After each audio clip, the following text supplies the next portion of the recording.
Summary of Flow, The Psychology of Optimal Experience by Mihaly Csikszentmihalyi. We've all heard the phrase, just go with the flow. But what does that actually look like in practice? In some cases, it might mean simply going along with the status quo or allowing things to happen to you without making waves. But what about finding your own personal flow?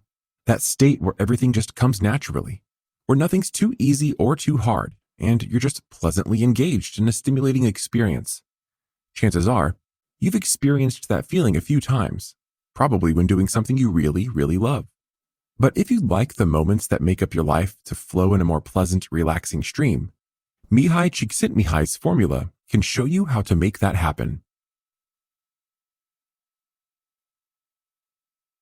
Chapter 1. We all crave meaning in our lives. Have you ever felt like your life is meaningless? Like it lacks purpose and stimulation? Although we might not admit it, each of us has felt this at one point or another. And whether we realize it or not, we all attempt to generate meaning or else hide from the lack of it. And most often, we attempt to distract ourselves by seeking meaning through some form of escape like drugs, alcohol, or even a system of religious beliefs. And although this is unlikely to provide us with the stimulation we crave, we often take refuge in the rules and structure provided by religion because it allows us to indulge in the belief that our lives have meaning.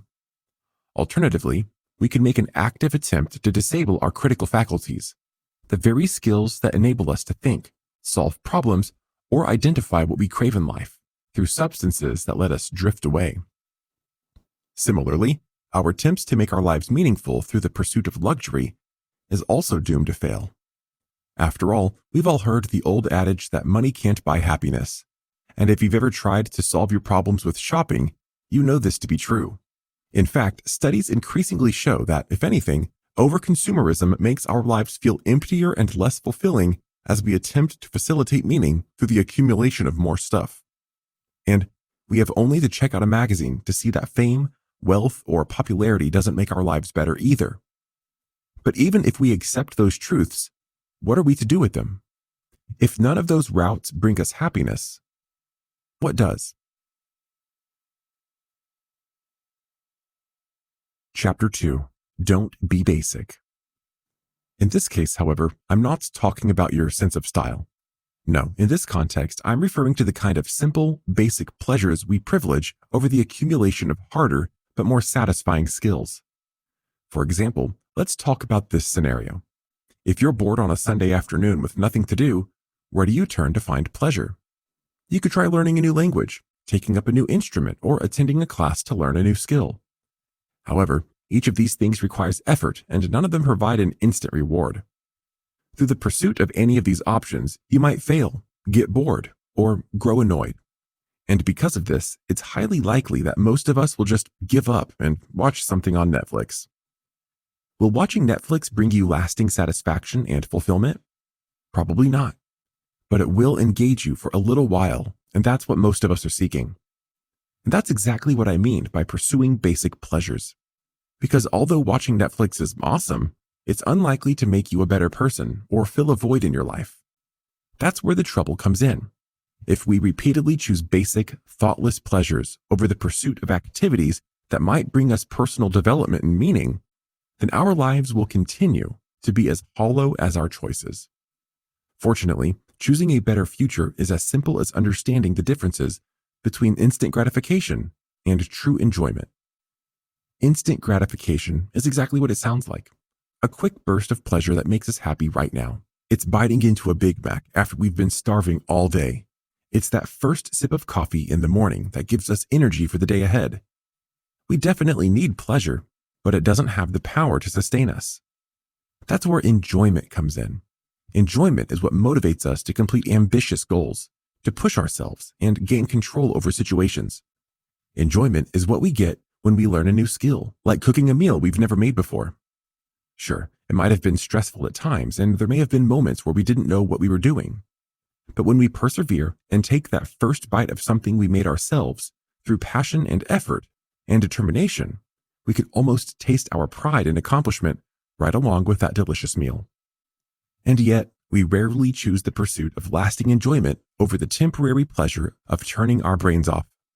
Instead, we often succumb to the weariness of our work weeks and the stresses of our days by disabling our minds through alcohol and formulaic TV shows that require little critical engagement from us.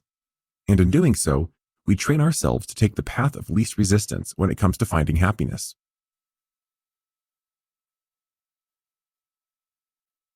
Chapter 3. Find your flow. So, once we've identified the difference between instant gratification and enjoyment, how do we relinquish our attraction to quick and easy pleasure? Well, according to Csikszentmihalyi, the answer lies in finding your flow, or optimum psychological experience. How do you define flow? Think of it as that feeling you get when you're really in the zone. That zone can look different for everyone, but the universal commonality is the feeling it produces. Whether you derive satisfaction from mountain climbing or performing a life-saving surgery, when you're in the zone, you'll feel a sense of pure enjoyment that only comes from engaging in a task that balances skill and challenge in a pleasurable way. You might also really benefit from the completion of easily identifiable goals and feedback on how you did it. In some cases, that feedback will be immediate, like if you perform a successful surgery and can visually and medically confirm that you saved that person's life. Likewise, if you climb a mountain, you'll be able to both identify the completion of your goal and get feedback on how you did when you reach the top. But in other cases, that will look different. Perhaps it's the successful completion of a research paper. After months of intense study and writing, you might have to wait a few more weeks to receive a grade or review. Similarly, an artist who creates a visual masterpiece might wait weeks or even months to determine, either through their own assessment or that of art critics, that they've achieved their goal. But no matter what your goal is, no matter how you accomplish it, the universal and magical thing about flow is that sensation of being totally immersed in what you're doing. You're acutely aware and completely in control. As you complete your task, you feel a sense of pride, accomplishment, and power that you might not feel in any other aspect of your everyday life. When you're in that zone, you can master your fears, insecurities, and every other pesky thing that besets you. And when we're in that zone, we can draw on a sense of power and self-worth that will carry us through all the ordinary moments in our lives.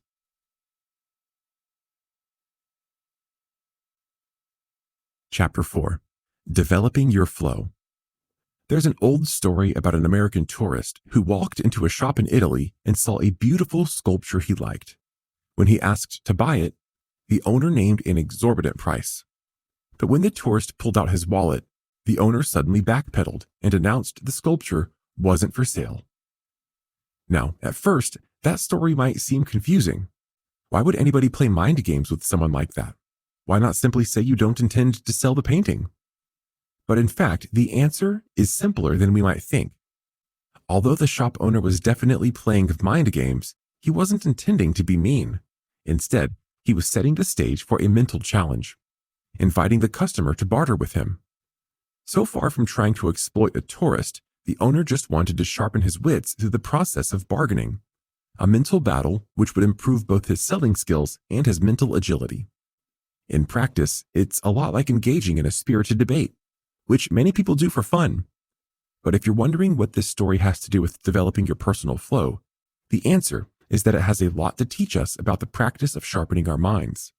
That's because one of the key tenets of flow is finding an activity that's neither too easy nor too difficult. Because we tend to get bored if something isn't challenging enough, or give up if we find it too hard, it's vital to find a balance that motivates us to push our personal limits and achieve new things. And the best way to do that is by aligning our quest for personal improvement with passions and interests that speak to each of us individually. In so doing, it's also important to find something that interests you enough to transcend external motivations like the promise of a reward. Because if you think about it, external circumstances are often what we use to make ourselves do things we don't want to do. Promises like, just finish this essay and then go grab a cookie, or if I get all my paperwork knocked out this week, I can relax on the weekend, are usually how we keep ourselves going. But what if we were to enjoy something so much that we didn't need to bribe ourselves? One of the best examples of personal passion can be found in the story of intellectual and artist Eva Ziesel, who was imprisoned by Stalin in 1936. Falsely accused of participating in an assassination attempt, Eva was imprisoned for nearly 2 years. Of her 16-month sentence, 12 of those months were spent in solitary confinement, a practice which we now know is both barbaric and insidious to mental health. Many hardened criminals have lost their minds under the pressure of solitary confinement, but Eva managed to retain not only her sanity, but her zest for life. Miraculously, she did so by maintaining the hope that she would one day get out and reminding herself that when she did, she would need to retain the intellect and creativity she cherished in herself. So, to keep her mind intact, Eva played chess with herself in her mind every day. She repeated poems to herself and quizzed herself on her memorization. She even did gymnastics and forced herself to practice constant self-improvement under the worst possible conditions. So, as you mull over Eva's incredible story, ask yourself what you would do in the same situation. Is there anything that you're passionate about? What would you do to keep yourself afloat? Chapter 5. Fine-tune your senses. We're all probably familiar with Peter Parker's spidey senses, that little added Spider-Man bonus that allowed him to feel danger coming and be prepared. And let's be honest, it's pretty cool. And although we could all do with some spidey senses in real life, chances are we're unlikely to acquire them unless we come across another infamous radioactive spider. But we can develop our own powers of sight and sound to enhance our everyday lives. In fact, fine-tuning our senses is as simple as engaging with the ordinary things we probably never pay attention to. To get started, think about the walk or drive you take every day. What do you notice on your way? Are you paying attention to the color of the leaves around you? To the conversations you overhear? To the sights and sounds and shapes and colors that add depth to your world? If you're like most people, chances are that you tune out all of those things, lost in your daily grind rather than the beautiful complexity of the world that moves and breathes around you. And though it's easy to get overwhelmed by the pressures of our daily lives, by simply tuning into the world around you, you can gain an added element of control over your mind, body, and day simply by training yourself to focus on the little things. Because when you do that, you might find that there is so much beauty you've missed. A little thing might make you smile. An overheard snippet of conversation becomes a funny story you tell over dinner. An unexpectedly beautiful leaf that falls across your path will brighten your day and make you wonder at the splendor of nature. So fine-tune your senses and find out about the world that's waiting to be explored. Chapter 6. Retrain your brain. In addition to sharpening your focus on the world around you, you can also add meaning to your life through the redirection of your thoughts. Because if you're like me, the thoughts that circle through your brain each day often ping-pong back and forth between what you should have said or done differently. That awkward thing you just did, or something embarrassing from 20 years ago that you really should have forgotten about. None of those thoughts are constructive. We know that, but we still often let our brains wander to toxic, harmful, or simply counterproductive places. So how do we stop it? We start by teaching ourselves to be less self-focused. Instead of dwelling on what we wish we had done or what makes us insecure, what if we ponder complex theories? What if we trained ourselves into the flow zone by making up and solving our own crossword puzzles in our own heads or memorizing lines of poetry? What if we simply chose a subject that interests us, like quantum physics or the Art Deco movement, and engaged ourselves in reading everything about it? When we remove our focus from ourselves, fixating it instead on a new interest or on personal development, we provide ourselves with a clarity of focus that can't be achieved through mundane, selfish pursuits. And the best part about engaging in this form of self-improvement is that you don't have to be an academic or give up on your day job to try it. All you need is a willingness to open your mind and engage with new ideas.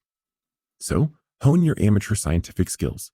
Formulate theories like how long it would take you to memorize a certain poem, or how you would go about creating your own crossword puzzles. Then sharpen your focus and go test your own hypothesis. By retraining your brain in these ways, you'll not only be happier, you'll be smarter too.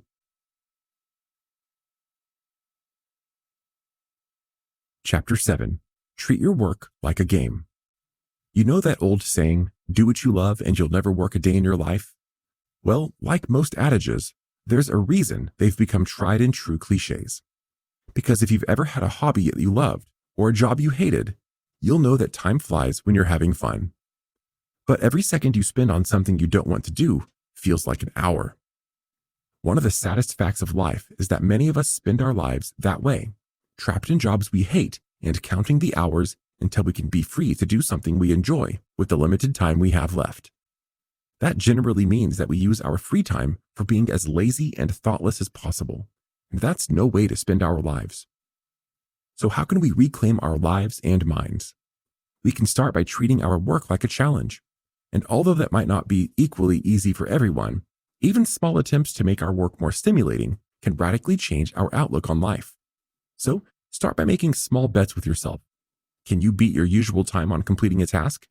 Can you surpass your own personal best on this assignment? What's something new you can learn about your job? Although you don't have to love your job, you can make your daily life more interesting by stimulating your brain through the little games that make you less likely to succumb to boredom and depression. By keeping your brain sharp all through the day, you can get yourself into a state of flow, find new meaning in your job, and feel more alert at the end of your workday.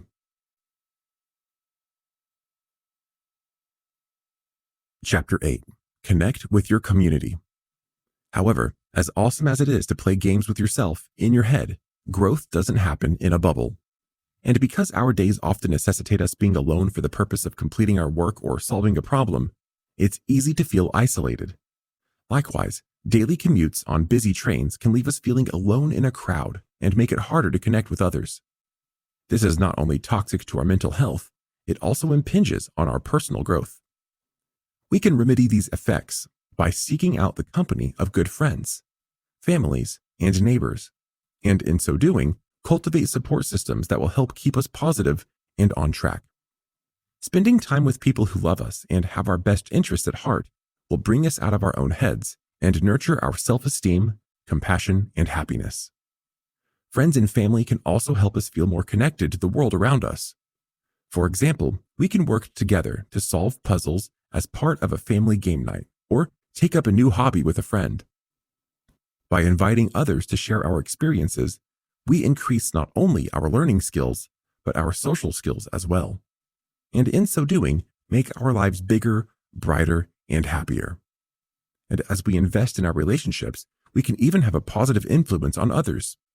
Because while we work to improve our own lives, we can encourage our friends to be their best selves as well, and undertake a journey of improvement together.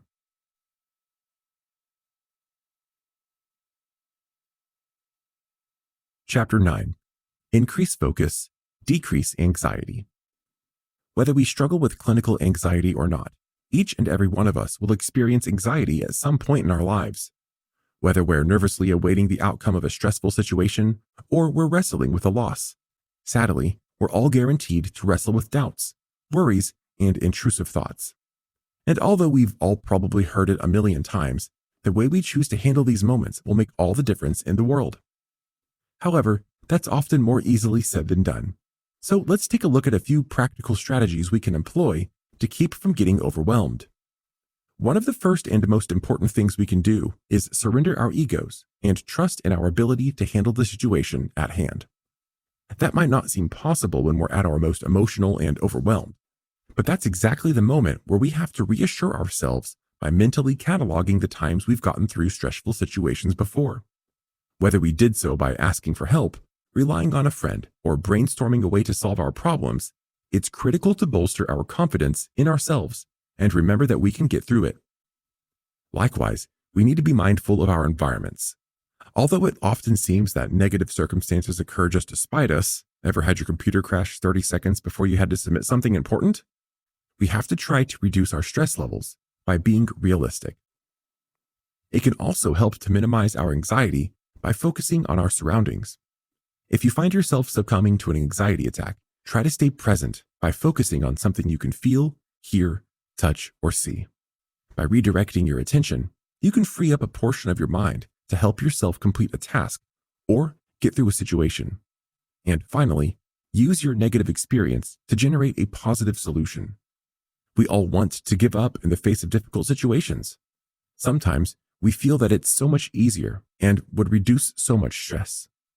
But although it might be tempting to just give up and go to bed instead of pulling an all-nighter to study for that test, in the long run, we'll probably be a lot more stressed if we fail. Giving up also creates a pattern of failure and disappointment in ourselves that's detrimental to our self-esteem. So, instead, look for ways you can motivate yourself to power through difficult situations. Although it may mean you don't get what you want at the moment, remember instant gratification versus pleasure? Visualizing your success after you pass that test can inspire you to come up with new ways to keep yourself awake and retaining information. And no matter what your circumstances are, focusing on creative solutions instead of your negative experience can reduce your anxiety and retrain your brain.